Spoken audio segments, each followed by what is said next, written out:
Today on Us Weekly's reality recap, Captain Sandy reveals whether or not she regrets calling Chief Stu Frazier a cancer on the boat. Frazier really never had that leadership support. If you're just open the doors and let them go, figure it out on your own, that doesn't exist. Raquel sets the record straight on where she stands with Tom Schwartz. It was more of like a fun makeout. I feel like I'm not in the place right now to have a serious relationship. And Kyle Cook opens up about he and Amanda's journey to baby. Over time, it's just like, damn, wait, like you haven't had your period for 6, 7, 8, 9 months, and it was kind of concerning. We've got that plus so much more on today's Us Weekly's reality recap. Hey guys, Christina Garibaldi here with Us Weekly executive producer Mandy DeCamp, and we got so much reality news recaps to kind of break down. We do. A lot of interviews this week, which is awesome. So first up, Leslie says, yes, Tom Sandoval has a good voice. Always admire how he will support a friend with the truth instead of letting friends be smeared because someone else won't be upset with you. So rare on this show. So true. Also, I just found out that Tom Sandoval and the Most Extras are coming to my hometown in Long Island. And I'm considering flying home for you guys. You should. Live report from Tom Sandoval and the Most Extras. Yes. I love it. I love it. P says that Lindsay is in the process of isolating Carl from his friends by sabotaging those relationships. It's obvious she's calling the shots in the relationship. Carl doesn't see it. I kind of agree with this one. It's just so awkward watching the two of them together. I don't know. It's like night and day from how Kyle and Carl used to be. Right. And something else, someone's meddling in there. And I think her name might be Lindsay. I think so. All right. Diana says Team Sheena. She picked Team Sheena out of Sheena and Katie. She said, Team Sheena, this isn't high school. Like it or not, you can't claim ownership over someone you're no longer in a relationship with. Her little rule is ridiculous. She has no options in the friend group, so it's easy to say don't date within the group.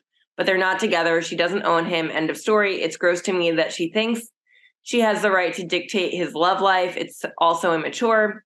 She needs to sort those feelings out on her own and look inward. So yes, Team Sheena, she's working her career, trying to feed her baby. I agree with that too. And I mean, see more of that. We'll get into it when we recap this week's episode of Vanderpump Rules, because Katie definitely is putting boundaries on her ex. Right, which she shouldn't. All right, before we get into Vanderpump and Summer House, we have to break down some big news of the week. And this is, I don't think a lot of people may be surprised that this divorce came, but definitely the details of it are a bit messy. So Drew Sidora from Real Housewives of Atlanta and Ralph Pittman's divorce, like we said, is getting messy. She accused her estranged husband of cheating and abuse in new court documents. TMZ obtained the Bravo star's amended divorce complaint on March 1st. And the paperwork, it states that she cannot take the continued blatant disrespect and mental abuse in her marriage any longer. She alleges that he is a serial cheater and adulterer who allowed his multiple parameters to have direct contact with her to flaunt his affairs. Oh my God. She details an alleged altercation over a phone in which she fell to the floor after he grabbed the device. She claims he then literally peeled the phone out of her hand aggressively. She states that she did call 911, but the officers did not arrive at the scene. She also alleged that his behavior has caused a reasonably justified apprehension for her emotional health and for the mental and emotional health. She adds that she once considered filing an application for a temporary protective order and taking the kids to Chicago where they could feel safe. She said that he is also financially abusive throughout their marriage, withdrawing a large sum of money from her bank account and asserting himself into her business and personal finances. So a rep confirmed to Us Weekly that they did call it quits. And as we know, they've been on our screens for 3 years, welcoming viewers into their homes. We saw last season, they really struggled with their marriage. They went to therapy and things like that. But obviously, based on those allegations, this marriage was definitely doomed. Yeah. I mean, the second viewer saw that he was sending text messages to, I think it was the assistant at the time. Right. Yes. I mean, the massage, right? I think that's what. Yeah. We knew something was up right then. And then to have fans comment, I'm sure after it airs, kind of, solidifies whatever you were already thinking. I'm sure she knew that this marriage was doomed before last season even started. Yeah. Well, I mean, Atlanta's going to be good this season, though. Yeah, well. All right. So according to dailymail.com, this is so interesting. So crazy. Madonna is reportedly dating the boxing instructor that we saw in this week's Summer House. His name is Josh Popper. We saw that the new girl, Samantha, invited him to the house after a boxing lesson. He's only 29 years old. Madonna is 64 years old. A little bit of an age gap there. Yes. He's been training, this is all alleged, but apparently he's been training one of Madonna's children at Breadwinner's Gym in New York City. And an insider told Daily Mail that he was seen cuddling up with her in a series of snaps shared on Instagram earlier this month. The news comes after her split from model boyfriend Andrew Darnell, who she dated for 5 months.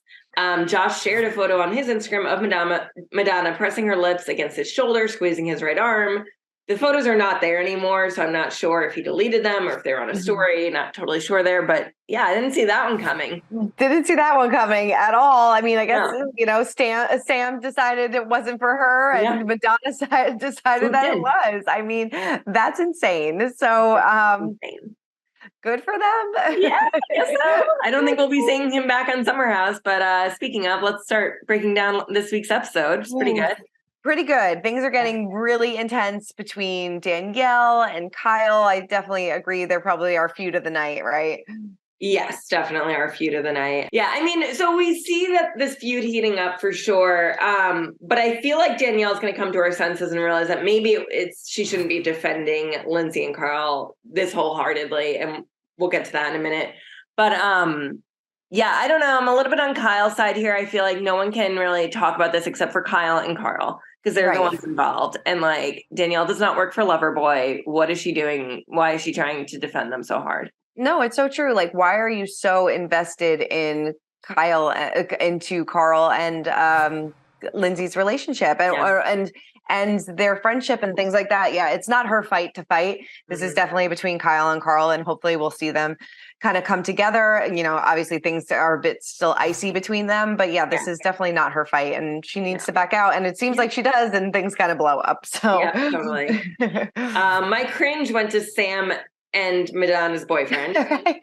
I just didn't see that fit at all. I don't think she was into him at all. Even the next day, she was like, he was a nice boy. Right. She's like, get out of my bed, get out of my house. We need to go. Yeah. And also this history between Gabby and Danielle, wasn't expecting that one. That was pretty amazing. Like, you were you were sleeping with my boyfriend and he was cheating on me with you. So that's pretty messy. But I do like the real life connection, because sometimes you're like, do these people even do these people know each other at all? Or are they just put together because they're cast for the show? But I feel like this is proof that like they definitely ran in the same circles.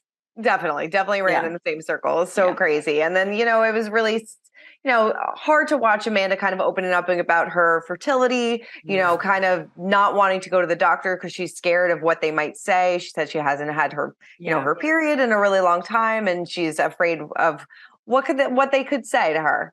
Yeah.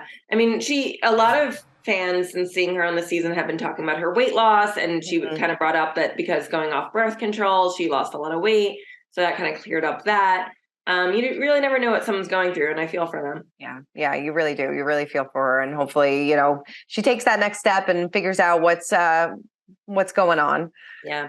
Who got your quote of the night? Mine went to Maya talking about babies, and she said, the other thing is that I'm not interested in holding something in my body for that long. It's like holding a fart in. Not really how it works. Didn't want children. What's that? I didn't know Maya didn't want children until this episode, so that was interesting. That was interesting, but yes, definitely a funny quote. Yeah, definitely. Sierra got mine. She said, do you feel like the same people you ride for would ride for you? And she was talking to Danielle in reference to Lindsay and Carl, kind of saying they would have your back, so why do you have theirs? No, exactly. And it feels like that's probably the tough lesson that she learned this season, but we don't know. We'll see how it plays out. But let's get into Vanderpump. They are back this week, and the things are getting really messy between Tom and Katie. And like you said before, like the viewer comments, she's starting to set these boundaries that just, you can't. I mean, he's your ex-husband now. You don't have any say in who he dates or what. Yes, maybe it does get messy when the friends get involved, but I mean, it's not like Raquel's your BFF. No, to tell Tom that he can't like talk to Sheena anymore, that's absurd. That is crazy. And it does make me think, how controlling was she when she was actually married to him? If these are the boundaries she's setting for her ex, like for someone who's her ex. And the other thing is, like, they don't share children, you know? I mean, I guess they share the dogs, but, like, you have no say in his life anymore. Right. You know, unless it's about him being a dog dad, I guess. Mm-hmm. But Right. like you cannot do that anymore. No, you can't do it anymore. And even we see in this, there was a deleted scene from this week's episode where, you know, Katie finds out that Tom has Joe, this girl that he's possibly rumored to be dating, Right. Staying with him. And she gets mad about it too, but it's not your business anymore. He moved crazy. out, you sold your home, you know, you're figuring out your visitation with your dogs, and that's kind of where it stays. Yes, it probably sucks that you are on this TV show together and you are forced to hang out all the time. You are in the same friend group. So yes, I'm sure it's uncomfortable, and maybe you do have to set maybe more boundaries than a normal couple would if they're getting divorced, but still, it's kind of over. Yeah, it's over, Katie. Move on. And I feel bad because she said something this week about how, like, she thinks she's seeing that already people are taking Tom's side in this, and that people are going to take sides because they're on a show and because people have opinions.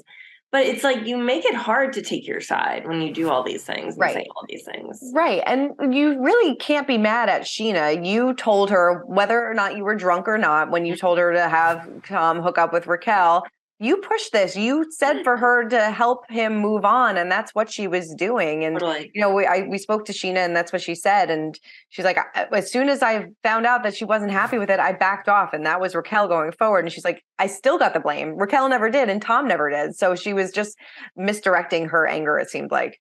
Yeah. When Raquel reveals that she full out asked Tom to make out with her, which I can't believe she told Katie that, but somehow that gets blamed on Chyna. Right. Like, that is insane. It's insane. Like, that is not Sheena's fault. Like, Raquel went, and Chyna was like, probably don't do that. But she went up and was like, I want to make out with you. I cannot believe that she told. That was like the cringiest moment in history. So yes. Yeah. But I agree with her. I mean, she's going to find out eventually. So. Yeah. And then Raquel gets invited on the girls' trip, but probably not Chyna. I'm like, what is going on? I don't get it. What is going on? Yeah, that was definitely like, you know, it's like, you're just like, I appreciate your honesty, Raquel. Way to go. But, you know, and then like I asked Raquel in our interview, I'm like, you saw how upset Katie got. Like, why did you continue to pursue this? And she said, like, you know, you'll kind of see throughout the season, but things changed with her and Katie. So I guess she felt like it was kind of fair game at that point. Yeah, and like we saw, she recently pictured that picture of Tom and her at Schwartz and Sandy's. I mean, that's happening in real time. So clearly she's still digging a little bit into that. Definitely. Rift. Yeah. We also see Raquel having yet another conversation with Allie about James and trusting him. And I'm like, girl, move on. Like, let Allie figure this out on her own. Yeah. Like, if he's going to cheat, he's going to cheat, and let her figure it out on her own. And, you know, she told us that she's like, I wanted to look out for this girl because nobody really looked out for me that much. And when they did it in a way where it made her feel dumb, I guess. Like, there's probably not the right word for it, but it, you know, I guess what she's trying to do is be nice, but it comes off in a way where she's like, I still like James. Yeah. Yeah. I think she should probably pause on those conversations with Allie and move on. Totally. Totally. I do love Tom and the Most Extras, Tom serenading Tom. That was a wonderful, you know, lighthearted, fun moment, which we needed. So funny, so bizarre. I wish I had Schwartzy's mom. I mean, if I see him, I hope he plays that. Yes. But what a bizarre photo and moment. But I am loving this season so far. It is so good. It is really good. Who got your quote of the night? Mine was Tom, because he said, I'm just having a bad night with Katie, my arch nemesis. Like, it is getting dark. Well, also, this is the Schwartz and Sandy's family and friends opening, and you're trying to have a full-on fight with him. Yeah. You shouldn't even be there. I mean, this is absurd. I could not believe he told her to leave, but I'm so happy he did. I'm happy you did too. Like, this was not her night, and you know, this was a night of celebration. And if you're not there to help him celebrate this, you know, and I'm sure that probably every time she steps into that bar, she's got a bad taste in her mouth about it, because it's like, this kind of maybe ruined our marriage. But then, like you said, don't go. Yeah, stay home. Yeah. Well, speaking of Katie, she got my quote of the night, even though she irritated me. But I loved this quote. She said, in reference to Raquel and not being mad at her, she said she's literally the human equivalent of cotton candy. It's true. Yes, yeah. She kind of is. Yeah. But I take it back. I was pleasantly surprised when I got to moving on to like our exclusive interviews of the week. And I spoke to Raquel, and I was pleasantly surprised with her. It seems like she's finally like getting that confidence in herself. She's kind of coming into her own and figuring out, where she wants to go in her life. And, she's just having fun. And she revealed where she and Tom stand right now. Take a look. Do you feel like Katie even got mad at Tom for making out with you? Oh, I'm sure she did. Yeah. Yeah, I'm sure he got a mouthful. Where do you and Tom stand today? We're really good friends. Okay. Yeah. Mm-hmm. And you want to keep it like that? Yeah. Yeah. Yeah. I mean, we've gotten so close through this past year, and I love him as a friend, and I want to keep this friendship up. Raquel, you said that you're not ready for a relationship. You could just want to live it up, and Tom's not ready for a relationship either. But do you think maybe if the two of you are in a place where you could see yourself in a relationship, is he the type of person that you would want to be in a relationship with? Definitely. I definitely considered it just because Tom Schwartz is so kind and considerate, and he always puts himself in other people's shoes, and that's something I admire a lot about him. very opposite of James. Yes.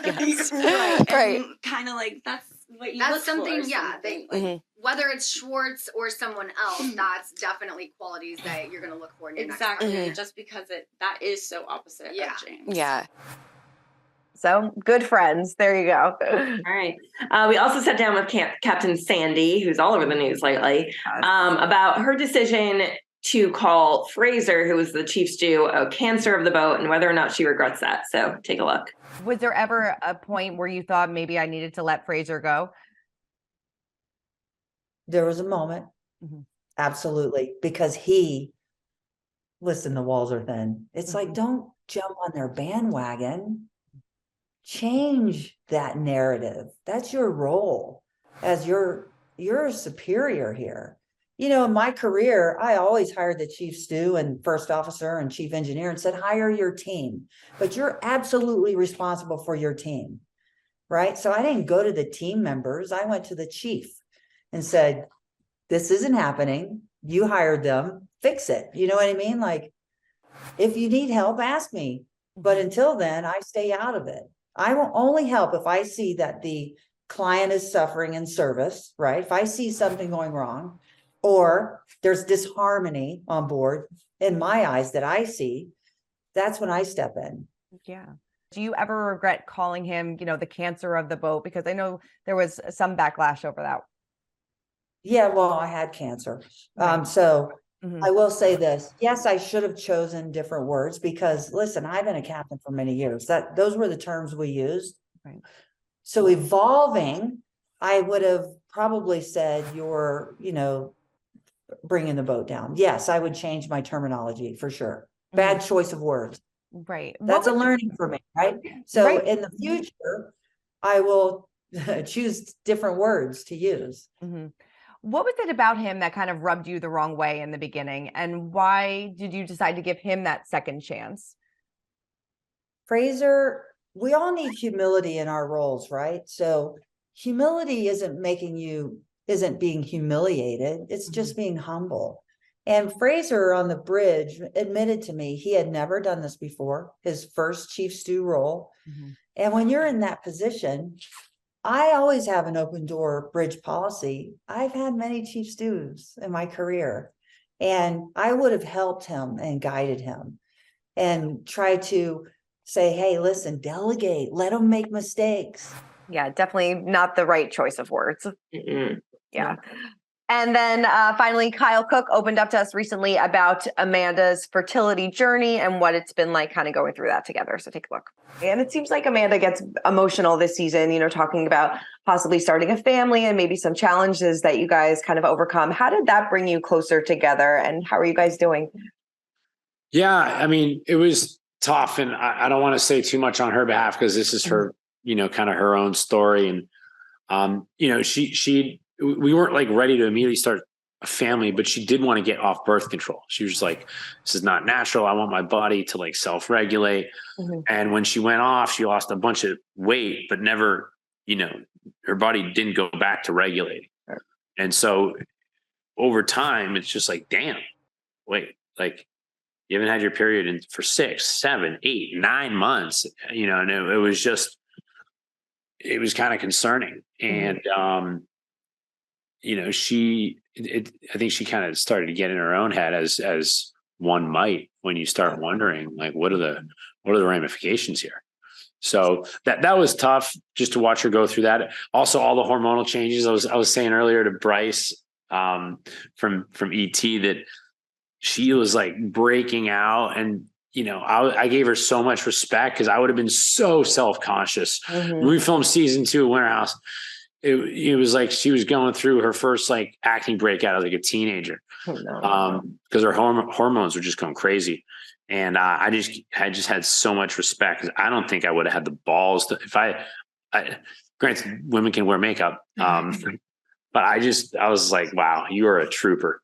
No, definitely. The hormones, it can mess with you. It really does. It really does. I hope you guys are in a better place, and wish you guys nothing but the best in that, because I know it's difficult at times. It definitely is. Yeah. No, I think we're in a much better place, particularly with her personal health. So, at the moment we just have our hands full with our dogs. Right. Yes. Yeah. Hopefully they're in a better spot. So love this.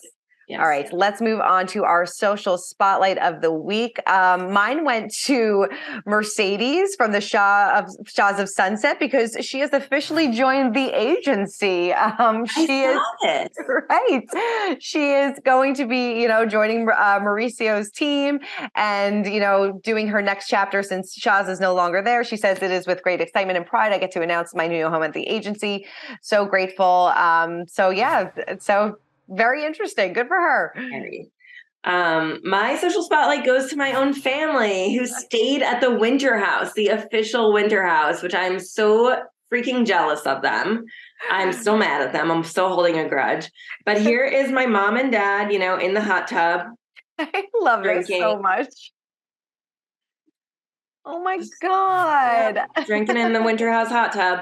My sister-in-law also swept up penis confetti, which I assume was left over from last winter. I love it.